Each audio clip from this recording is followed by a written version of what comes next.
Tensions explode as Edgar Lungu's family says "No" to the government's funeral plans. Why are they fighting back? And what does this mean for Zambia's future? Watch now to uncover the full story. Breaking news. Former President Edgar Lungu's family is in a heated dispute with the Zambian government over funeral arrangements. Allegations, emotions, and political tensions are rising fast, and the nation is watching. In this video, we break down exactly what's happening, what the family is demanding, and how this could impact Zambia's political landscape. Was this a planned state funeral, or political overreach? What are Zambians saying about this conflict? Stay tuned as we bring you exclusive updates and the latest public reactions. Don't forget to like, comment, and subscribe for more breaking African political news and updates. Zambia's funeral conflict. A detailed analysis of the pushback and its implications. Why are they fighting back? The Lungu family's position. The family of former President Edgar Lungu, who died at age 68 in Pretoria, South Africa, on June 5, 2025, has resisted the government's proposal to fully control his funeral arrangements. Their pushback is rooted in several deeply personal and political concerns, preserving personal and cultural autonomy.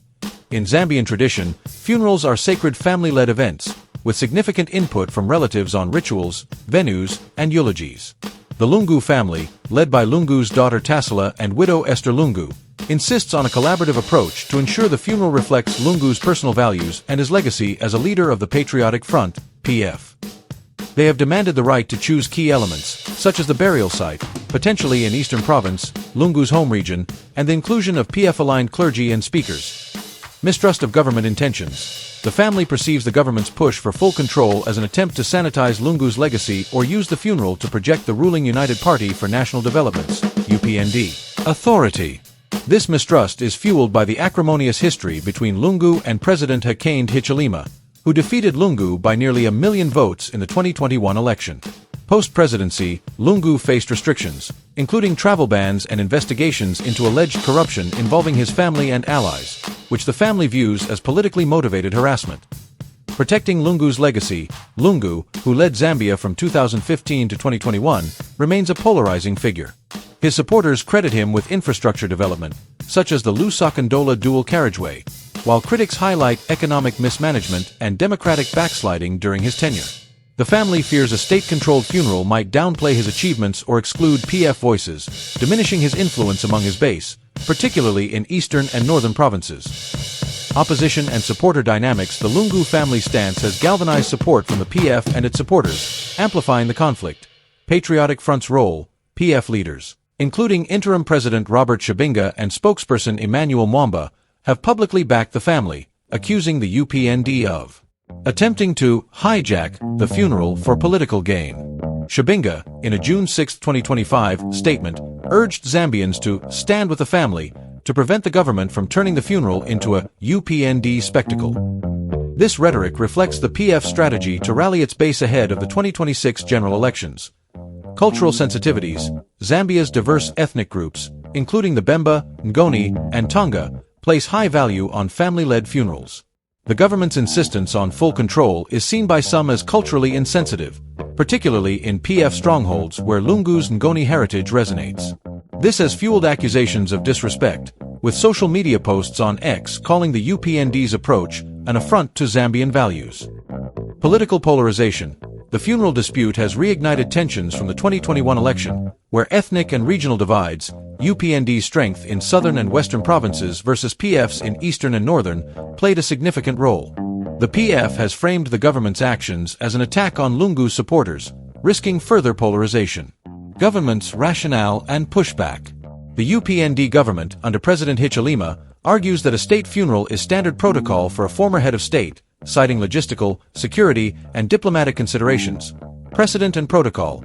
State funerals for former presidents Levi Mwanawasa, 2008, and Michael Sata, 2014, involved significant government coordination, including funding, security, and international guest arrangements. The government claims its role ensures a dignified event befitting Lungu's stature, with plans for a public lying-in state at Mulungushi International Conference Center and a state burial in Lusaka. Security concerns.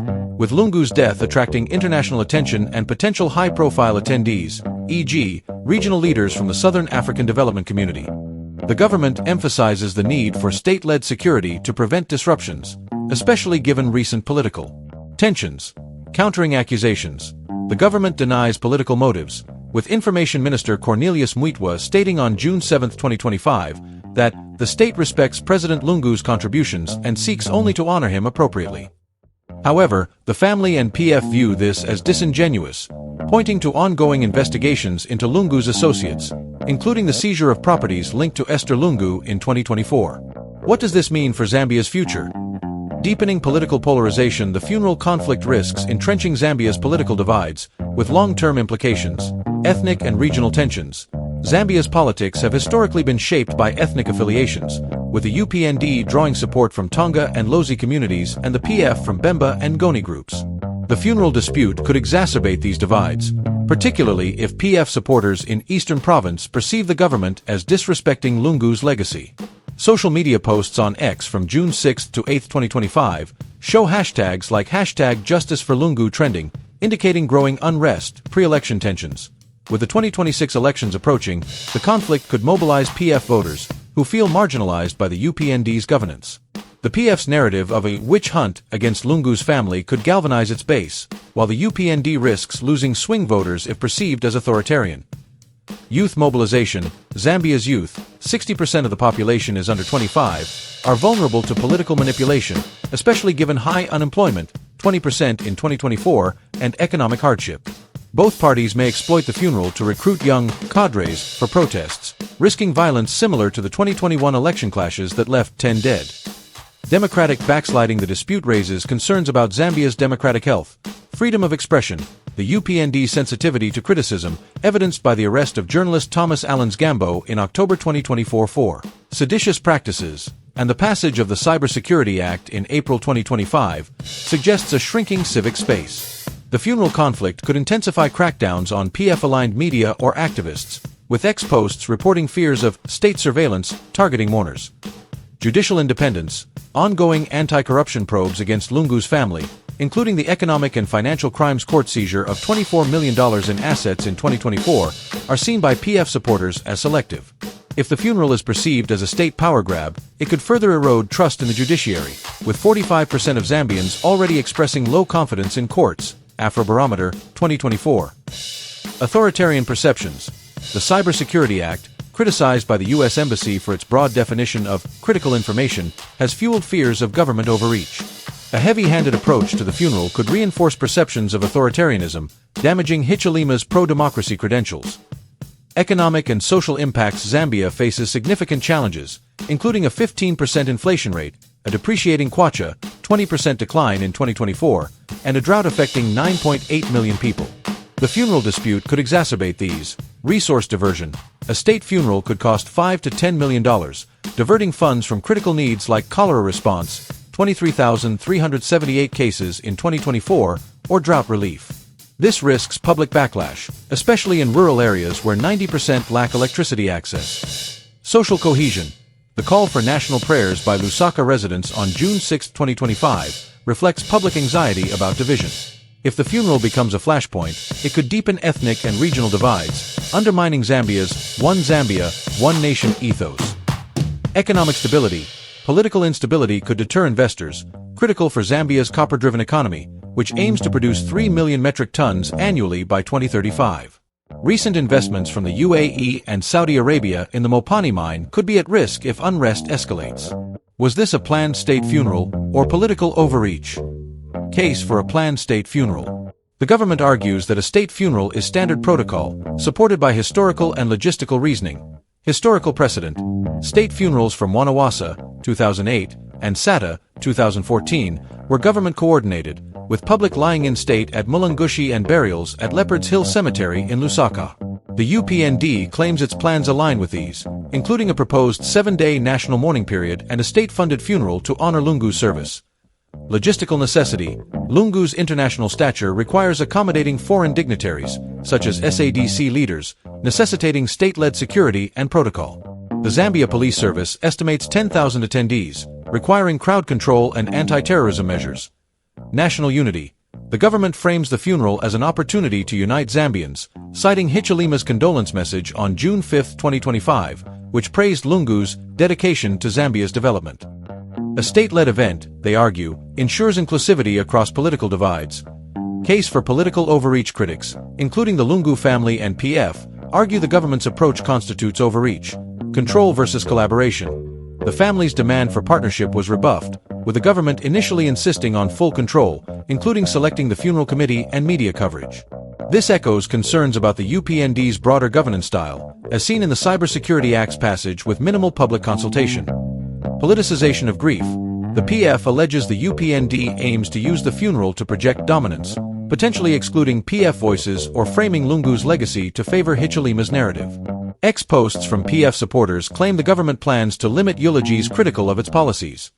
Historical grievances. Lungu's post-presidency restrictions, including a 2023 travel ban and property seizures, fuel perceptions that the UPND is using the funeral to settle scores. The family cites the 2024 arrest of Esther Lungu on corruption charges as evidence of targeted persecution. Balancing the evidence. While state funerals are standard, the government's reluctance to negotiate with the family deviates from the collaborative approach seen in past funerals. The UPND's history of restricting Lungu's freedoms and targeting his allies suggests political motives, though logistical concerns are valid given the event's scale. The lack of transparency in negotiations, as reported on X, leans toward perceptions of overreach. What are Zambians saying about this conflict? Public sentiment. Public reactions, gathered from social media, notably X, and news reports, reflect a divided populace. Support for the family. PF supporters, particularly in eastern and northern provinces, back the Lungu family, viewing the government's actions as disrespectful. X posts with hashtags like #RespectLunguFamily and #NoToUPND Control, trending June 6 to 8, 2025, call for the family's autonomy, with some accusing Hichilema of desecrating Ngoni traditions. Calls for unity. Neutral voices, including civil society groups like the Zambia Conference of Catholic Bishops, urge compromise. A June 7, 2025, statement called for a funeral that unites, not divides, reflecting fears of unrest. Lusaka residents' push for national prayers highlights a desire for reconciliation. Criticism of the government. Urban youth and intellectuals express concern over authoritarianism, citing the Cybersecurity Act and journalist arrests. An ex-user, at Zambia Watchdog, June 7, 2025, wrote, "Hichilema must respect the family's wishes or risk looking like a dictator." Economic frustrations. Rural Zambians, grappling with drought and power cuts, view the dispute as a distraction. A farmer in Choma told ZNBC on June 8, 2025, "We need food and electricity, not political fights over a funeral." Media and civil society media coverage. Outlets like the Zambia Whistleblower and News Diggers have criticized the government's approach, while state-owned ZNBC emphasizes the need for a state funeral. The arrest of journalist Thomas Allens Gambo in 2024 has heightened fears of media suppression. Civil society. Organizations like Transparency International Zambia have called for transparency in funeral planning, warning that political manipulation could erode public trust. Youth activist Owen Hambwizia, on X, labeled the dispute a test of Zambia's democracy. Regional and international perspectives. SADC silence. The Southern African Development Community has not commented, likely to avoid escalating tensions, given Zambia's strained relations with Zimbabwe over militarization claims. International concern. The U.S. Embassy's prior warnings about Zambia's Cybersecurity Act suggest unease with Hichilema's governance, which could extend to perceptions of the funeral as overreach. Conclusion. The conflict over Edgar Lungu's funeral reflects deeper political, cultural, and social fault lines in Zambia. The Lungu family's pushback is driven by a desire to preserve autonomy and protect Lungu's legacy amid mistrust of the UPND's intentions. The dispute threatens to deepen polarization, undermine democratic norms, and divert resources from pressing economic and environmental challenges. While the government's case for a state funeral is grounded in precedent, its refusal to collaborate fuels accusations of political overreach. Public sentiment is divided, with calls for unity clashing with partisan anger and economic frustrations. For Zambia's future, resolving this conflict through compromise is critical to maintaining stability and fostering national healing ahead of the 2026 elections.